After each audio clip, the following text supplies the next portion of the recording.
अपने इस भागलपुर के प्रथम नागरिक डॉक्टर वसुंधरा लाल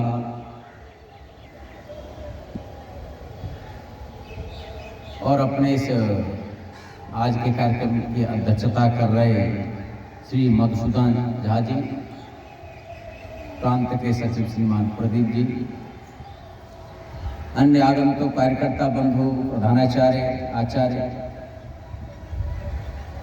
और भावी भविष्य के निर्माण में लगने वाले प्रशिक्षण प्राप्त कर रहे ऐसे सभी आचार्य दीदी, आचार्य सभी को नमस्कार। किसी ने कहा है भरा नहीं है भावों से, बहती जिसमें रसधार नहीं, हृदय नहीं वह पत्थर है जिसमें स्वदेश का प्यार नहीं। हम यहाँ आए तो अनेक ऐसे आचार्य दीदी, आचार्य लोग पहली बार आए, तो यहाँ से कोई संपर्क नहीं, पहचान नहीं, परिचय नहीं।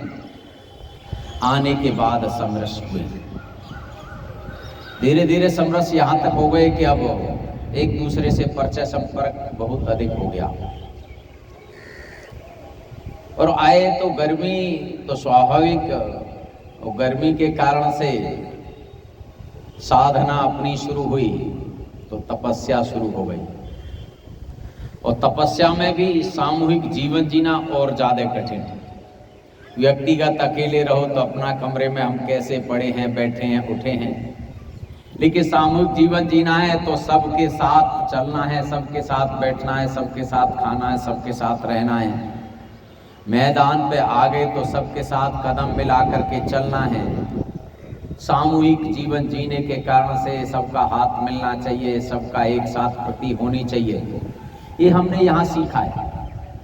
और कई बार सामूहिक जीवन जीना और अकेले चलना, कई बार अकेले चलने वाला हो सकता है गति तेज होने के कारण से वह जीत जाए, विजय प्राप्त कर ले, रेस में आगे निकल जाए। लेकिन सामूहिक जीवन जीना होता है तो जिसकी तेज रफ्तार है उसको भी थोड़ी कम करनी पड़ती है, क्योंकि सहयोगियों को साथ लेके चलना पड़ता है। हमको संगठन ने यही सिखाया है कि सबको साथ लेकर के चलना, भले ही गति हमारी धीमी हो जाए कोई दिक्कत नहीं, लेकिन साथ लेकर के चलेंगे तो मजबूत रहेंगे, टिकाऊ रहेंगे और सबको क्षमता इतनी मिलेगी कि हम मुकाबला कर सकेंगे। इसलिए सामूहिक जीवन जीने की जो आदत हमने यहाँ सीखी है, यह आदत हमारे परिवार में भी जाए, वह आदत हमारे विद्यालय में भी जाए, वह आदत हमारे समाज के उस क्षेत्र में जाए जहाँ पर एक संदेश लोगों को मिले कि यह प्रशिक्षण करके आए हैं, तब से ये कुछ चेंज हुए जैसे लगते हैं। घर की श्रीमती, बच्चे भी कहे हाँ हमारे ये श्रीमान जी आए हैं वर्ग करके तो बदल गए हैं, ये सब्जी नहीं खाते थे ये सब्जी खाने लग गए, ये ऐसा नहीं करते तो वैसा करने लग गए, चूंकि बर्तन तो यहाँ खुद ही धोने पड़ते हैं।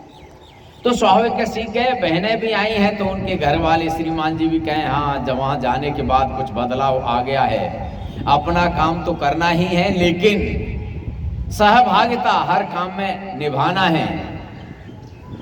तो इसीलिए हमारा नेतृत्व कर्तृत्व कैसा चाहिए, तो किसी ने कहा है माँ जीजाबाई जैसा मातृत्व चाहिए, चाहे पुरुष हो चाहे महिला हो।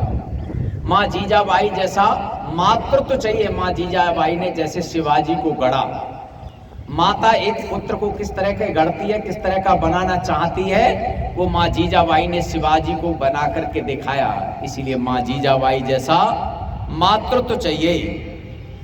तो माँ जीजाबाई जैसा मातृत्व, तो लक्ष्मीबाई जैसा नेतृत्व चाहिए। लक्ष्मीबाई अपने पुत्र को पीठ पर बांध करके मैदान में जम जाती है, अपनी सेना का नेतृत्व करती है, अपने राज्य की सुरक्षा के लिए लग जाती है, तो अपने प्राणों की चिंता न करते हुए अपने उस समाज के लिए नेतृत्व प्रदान करने वाली बनती है। तो वैसा लक्ष्मीबाई जैसा नेतृत्व हम देने वाले बन सकते हैं का, ऐसा सोचना।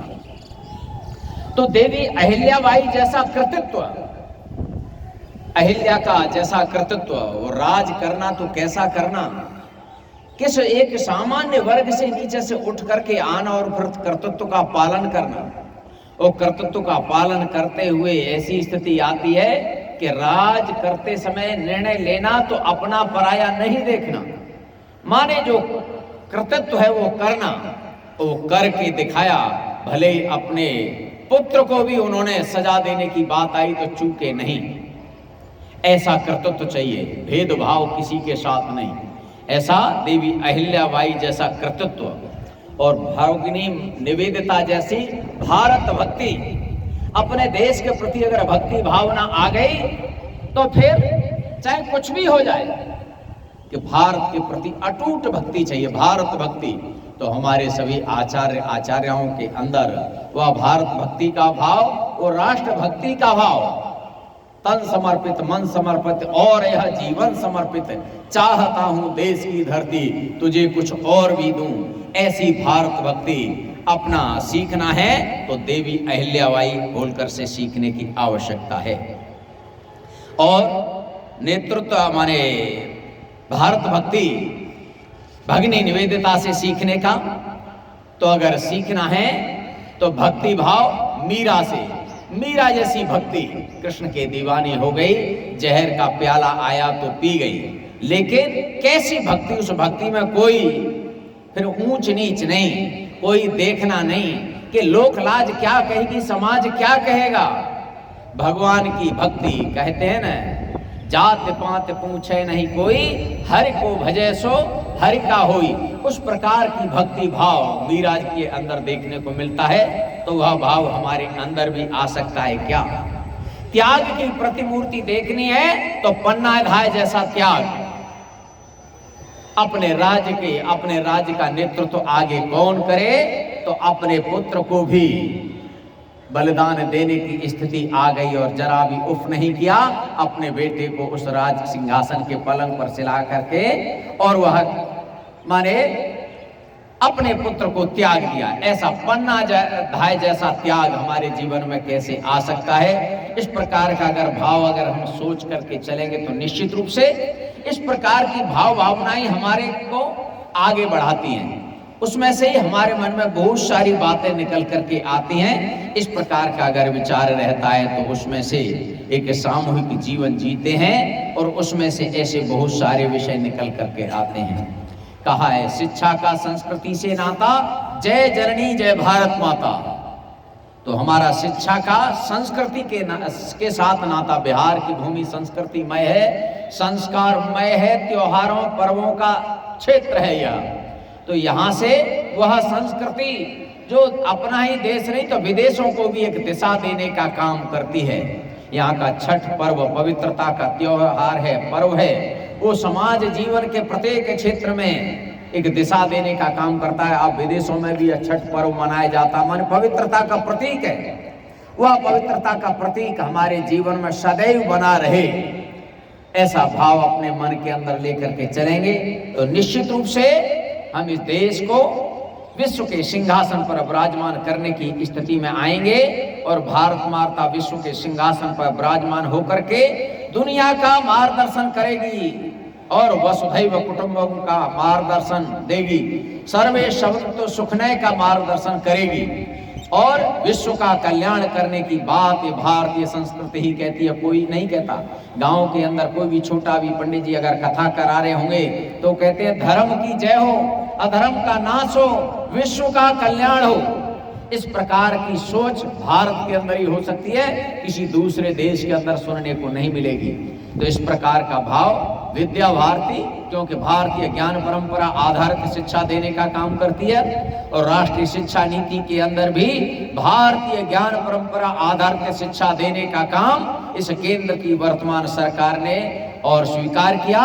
और आज शिक्षा के क्षेत्र में 22 प्रकार के विषयों को लेकर के पुस्तकें लिखने का काम 22 भाषा में शुरू हो गया है और आगे बहुत जल्दी ही वो पुस्तकें हमारे हाथों में आ जाएंगी और भारतीय ज्ञान परंपरा आधारित शिक्षा मिलेगी। तो वह फिर आज आगे चल करके बाबर, हुमायूं, अकबर, टीपू सुल्तान, हैदर अली, कुतुबुद्दीन, अकबर ये नहीं पढ़ाए जाएंगे, इस देश के महान पुरुष पढ़ाए जाएंगे। नहीं तो चर्चा होती है, अब सीखने को मिला है क्या, जीव विज्ञान के जनक कहते हैं अरस्तु माने जाते हैं, लेकिन जगदीश चंद्र बसु ने भी तो कहा था कि वनस्पतियों में जीवन है। हमको पढ़ाया जाता है क्या, एक पेड़ के नीचे के एक व्यक्ति सो रहा था, ऊपर से एक फल गिरा सेब का, तो उसने फल को गिरते हुए देखा, ये नीचे क्यों गिरा? तो वो कहते हैं गुरुत्वाकर्षण शक्ति के कारण गिरा। ये आज कह रहे हैं न्यूटन, हमारे यहाँ तो कितने वर्षों पहले हमारे देश के वैज्ञानिकों ने कह दिया, लेकिन उन वैज्ञानिकों की सम्मान की बात आई तो हमारे देश के लोगों ने नकार दिया, हमारे यहाँ के मूल वैज्ञानिकों को महत्व नहीं मिला। लेकिन विद्या भारती वही मूल ज्ञान हमारा रहा है, भारतीय ज्ञान परंपरा रही है, ऋषि मुनियों के द्वारा दिया हुआ ज्ञान है, वह ज्ञान फिर से समाज के बीच में आएगा। उसी ज्ञान परंपरा को लेकर के हम चल रहे हैं और इसमें निश्चित रूप से सफलता हमको मिलेगी। इसीलिए हमारे यहाँ आए हुए सभी आचार्य दीदी आचार्य मान करके चलिए। चारों तरफ आंधी है, प्रलय का माहौल है और लोग कह रहे हैं अंग्रेजी का वातावरण है और पाश्चात्य संस्कृति का प्रकोप है, फिर भी हम सफल जरूर होंगे। इसीलिए किसी ने कहा है, दिव्य ध्येय की प्याली में विश्वास दीप निष्कंप जलाकर कोट कोट पग बढ़े जा रहे, तिल तिल जीवन गला गला। जब तक ध्येय न पूरा होगा तब तक पग की गति न रुकेगी। आज कहे चाहे जो दुनिया, कल को झुके बिना न रहेगी, कल को झुके बिना न रहेगी। इन शब्दों को कहते हुए मैं अपनी वाणी को विराम देता हूं। सभी के लिए नमस्कार।